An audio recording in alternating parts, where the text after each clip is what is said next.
ஆன்மீக உறவுகள் அனைவருக்கும் என் அன்பான வணக்கங்கள். நாளைய தினம் ஏப்ரல் மாதத்தின் மைத்திரை முகூர்த்தம். அது மட்டும் இல்லை, சங்கடகர சதுர்த்தியும் இணைந்து வருகிறது. ரொம்பவே அதிசக்தி வாய்ந்த ஒரு நாள் அப்படின்னு சொல்லலாம். கடன் பிரச்சனைங்கிறது நம்ம வாழ்க்கையில் நம்ம நிம்மதி இழக்க செய்யக்கூடிய ஒரு விஷயம். கடன்பட்டார் நெஞ்சம் போல கலங்கினான் இலங்கை வேந்தன் அப்படிங்கிற ஒரு வரி இருக்குது இல்லையா? அந்த வரியோட வலி கடன்பட்ட ஒவ்வொருத்தருக்கும் கண்டிப்பாக தெரியும். கடன் பிரச்சனையிலிருந்து விடுபட பல்வேறு பரிகாரங்கள், வழிபாடுகள் நிறைய ஜோதிடர்கள் சொல்கிறாங்க. ஆனால் சில பரிகாரங்கள் பொருள் செலவு அதிகமாக இருக்கும். பொருள் செலவில்லாமல் நம்ம வீட்டிலையே செய்யக்கூடிய ஒரு எளிமையான பரிகாரம் என்னென்னா அது மைத்திரை முகூர்த்தம்தான். இந்த மைத்திரை முகூர்த்தம்னா என்ன அப்படின்னாக்கா, அஸ்வினி நட்சத்திர நாளில் மேஷ லக்ன நேரமும் அனுஷ நட்சத்திர நாளின் விருச்சக லக்ன நேரமும் மைத்திர முகூர்த்தம் அப்படின்னு சொல்லப்படுது. இப்படி ஒரு விசேஷமான முகூர்த்தம் எப்போ அப்படின்னு பார்த்திங்கன்னா, நாளைய தினம் 16/4/2025. ஒவ்வொரு மாதமும் இந்த முகூர்த்தங்கள் ஓரிரு நாட்களில் வரும். நம்ம அடைக்க வேண்டிய கடனில் இருந்து ஒரு சிறு பகுதியை, கடன் தொகையிலிருந்து ஒரு சின்ன தொகையை இந்த நேரத்தில், இந்த குறிப்பிட்ட நேரத்தில் கடன் கொடுத்தவங்கள்ட்ட நம்ம திருப்பி கொடுத்துடணும். இப்போ பேங்கில் கடன் இருக்குது, இந்த நேரத்தில் பேங்க் திறந்தில்லை, அப்போ என்ன செய்யறது? கடன் கொடுத்தவங்க இந்த நேரத்தில் அவங்கள நம்மளால் பார்க்க முடியாது, அப்போ என்ன செய்யறது அப்படின்னு பார்த்திங்கன்னா, நீங்கள் ஒரு கவர் எடுத்துக்கோங்க, மொய் கவர் எடுத்துக்கோங்க. அதில் உங்கள்கிட்ட இருக்கிற காசை வச்சுட்டு ஒரு பிரியாணி இலையை எடுத்து கடன் தீரணும் அப்படின்னு எழுதிட்டு, அதில் ஒரு பச்சை கற்பூரமோ இல்லை ஒரு ஏலக்காவை போட்டு சுவாமி படத்திற்கு பக்கத்துலேயோ இல்லை பீரோலையோ வச்சுருங்க. இப்படி தொடர்ந்து செஞ்சுக்கிட்டு வரும்போது விரைவிலேயே உங்களுடைய கடன் அடைபடும்.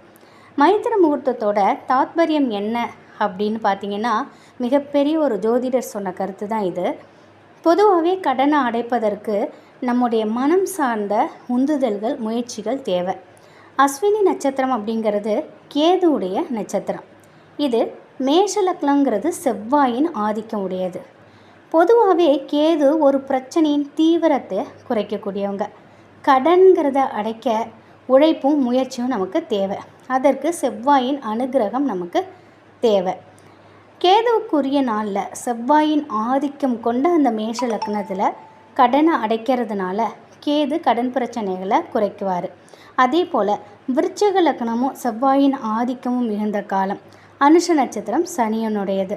சனி பகவான் உழைப்பையும் ஊதியத்தையும் கொடுக்கக்கூடியவங்க. அனுஷ நட்சத்திர நாளில் வரக்கூடிய செவ்வாயின் பலம் பெற்ற விருச்சிக லக்ன நேரத்தில் கடனை நம்ம திருப்பி கொடுக்கும் பொழுது கடன் பிரச்சனையிலிருந்து நமக்கு நிவாரணம் கிடைக்கிது. எப்படி பார்த்தாலும் கடன் பிரச்சனை தீர்க்கும் மனநிலைக்கு நம்ம வழி நடத்துவது தான் இதோட தாத்பரியம். அதனால் மைத்திர முகூர்த்த நேரத்தை நம்ம தவற விடாமல் அந்த நேரத்தில் நம்ம கடன் தொகையை கொடுக்கணும். இப்போது ஒருத்தருக்கு ஒரு 2 லட்சம் நம்ம கடன் கொடுக்கணும்னு வச்சுக்கோங்களேன். இப்போ நம்மக்கிட்ட ஒரு 2000 ரூபாய் இருக்குது, இல்லை ஒரு 20,000 ரூபாய் இருக்குன்னா நம்ம அவங்கக்கிட்ட போய் கொடுக்கலாம், அவங்க வாங்கிப்பாங்க. அதே சுத்தமாக நம்மள்ட்ட பணமே இல்லை, ஒரு 20 ரூபா தான் இருக்குது, அதை போய் கொடுத்தா வாங்கிப்பாங்களா? மாட்டாங்க. அப்போது ஒரு ஆஃபீஸ் கவரோ அல்லது மொய் கவரோ இல்லை எதுவுமே இல்லைனாலும் ஒரு வெள்ளை கவர் எடுத்துக்கோங்க. ஸ்டாப்லர் போட்டு கவர் மாதிரி ரெடி பண்ணிக்கோங்க, இல்லை கம் வச்சு ஒட்டி கவர் மாதிரி ரெடி பண்ணிக்கோங்க. அதில் பணம் கொடுக்க வேண்டிய ஆள், நீங்கள் யாருக்கு பணம் கொடுக்கணுமோ அவங்களோட பேரை அந்த கவர் மேலே எழுதிக்கோங்க. அந்த பணத்தை அந்த கவர் உள்ளே வச்சுட்டு ஒரு பிரியாணி இலை உங்கள்கிட்ட இருந்தது அப்படின்னா அதில் கடன் தீரணும் அப்படின்னு எழுதி அது உள்ளார வச்சுருங்க. இவ்வளோ தான். இந்த நேரத்தில், இந்த குறிப்பிட்ட நேரத்தில் நம்ம கடன் அடைச்சிட்டோம், அந்த மாதிரி தான் அர்த்தம். இதை நம்ம சரியாக ஒவ்வொரு மாதமும் மைத்திரை முகூர்த்தங்கிறது ஒரு 3 தடவையோ இல்லை ஒரு 2 தடவையோ 3 தடவையோ நிச்சயமாக வரும். அந்த நேரத்தில் நம்ம அடைச்சிக்கிட்டு வந்தோம் அப்படின்னா நிச்சயமாக மிக விரைவிலேயே கடனிலிருந்து நம்ம வெளிவரலாம். அதே போல் இந்த மைத்திரை முகூர்த்தங்கிறது கடன் தீரத்துக்காக உள்ள நேரம் தானேனா அப்படியும் இல்லை, பண வரவும் நம்ம இதில் சேர்க்கலாம். இந்த குறிப்பிட்ட நேரத்தில் பண வரவையும் நம்ம சேர்த்துக்கிட்டு வந்தோம்னா பண வரவும் நமக்கு அதிகரிக்கும். அதனால் ஆனால் ரொம்ப இதில் முக்கியமான ஒரு கருத்து, கடன் தீரணும்னு நினைக்கிற ஒவ்வொருத்தருக்கும் இது ஒரு வரப்பிரசாதம் அப்படின்னே சொல்லலாம். இந்த நேரத்தை தவற விடாமல் நம்ம பிடிச்சிக்கணும். இந்த ஏப்ரல் மாதத்தில் வரக்கூடிய இந்த மைத்திரை முகூர்த்தத்தை நம்ம கரெக்டாக நம்ம பயன்படுத்திக்கிட்டோம் அப்படின்னாக்கா நிச்சயமாக கடன் வெகு விரைவிலேயே தீரும். கோடிக்கணக்கான ரூபாய் கடன் இருந்தாலும் அவங்களும் செய்யலாம், லட்சக்கணக்கான பணம் கடன் இருந்தாலும் செய்யலாம், இல்லை ஆயிரக்கணக்கில் கடன் இருந்தாலும் நீங்கள் இதை செய்யலாம், ஒன்றும் தவறு கிடையாது. இந்த மாதம் ஏப்ரல் 16ஆம் தேதி எப்போ வருதுன்னு பார்த்தீங்கன்னா 16/4/2025 புதன்கிழமை நாளை இரவு 8:21க்கு ஆரம்பித்து 10:32 வரைக்கும் இந்த மைத்திரை முகூர்த்த நேரம் இருக்கிறது. இதோட மைய பகுதின்னு பார்த்தீங்கன்னா 9:03லேருந்து 9:46. இந்த டைமை நீங்கள் மிஸ் பண்ணாதீங்க. நாளைக்கு சங்கடகர சதுர்த்தியும் சேர்ந்து வரக்கூடிய அற்புதமான ஒரு நாள். நம்முடைய கடன் பிரச்சனையை தீர்வதற்கு விநாயகரோட பரிபூரண அருள் நமக்கு தேவை. அவரோட பாதத்தை நம்ம பிடிச்சிட்டோம்னா கடனிலிருந்து வெகு விரைவிலேயே நம்ம வெளிவரலாம். நாளை தினம் மறக்காமல் சங்கடகர சதுர்த்தி நாளிலே விநாயகரை வணங்குங்க. கடன் பிரச்சனையிலேருந்து தீர்வதற்கு உண்டான வழியை நிச்சயமாக விநாயகர் காட்டி கொடுப்பாரு. முழு மனதோட நம்பிக்கையோடு நீங்கள் இந்த நேரத்தை பயன்படுத்திக்கோங்க.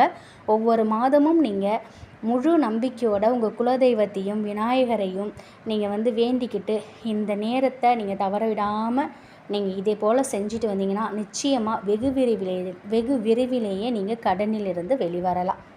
நிச்சயம் இந்த ஒரு தகவல் உங்களுக்கு பயனுள்ளதாக இருக்கும் அப்படின்னு நம்புகிறேன். எந்த ஒரு காரியமும் முழு நம்பிக்கையோடு செய்யுங்க.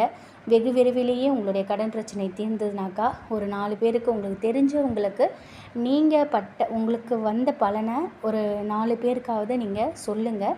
அவங்க அதை பண்ணும்பொழுது அதோட முழு பலனும் உங்களுக்கு அடையும். எப்பொழுதும் நாம் நல்லா இருக்கணும்னு நம்ம வேண்டுறதோட மற்றவங்களும் நல்லா இருக்கணும் அப்படின்னு நம்ம வேண்டுதல் வைத்தாலே நிச்சயமாக நம்ம நல்லா இருப்போம். கடவுளோட முழு அனுகிரகமும் நமக்கு நிச்சயமாக கிடைக்கும். திக்கற்றவங்களுக்கு தெய்வம் துணை அப்படின்னு சொல்லுவாங்க. கண்டிப்பாக எவ்வளோ கஷ்டத்தில் இருந்தாலும் கடவுளை நம்புங்க, உங்களோட குல தெய்வத்தை நம்புங்க, இஷ்ட தெய்வத்தையும் நம்புங்க. நிச்சயமாக உங்களுடைய வாழ்க்கையில் அனைத்து கஷ்டமும் தீரும். நன்றி.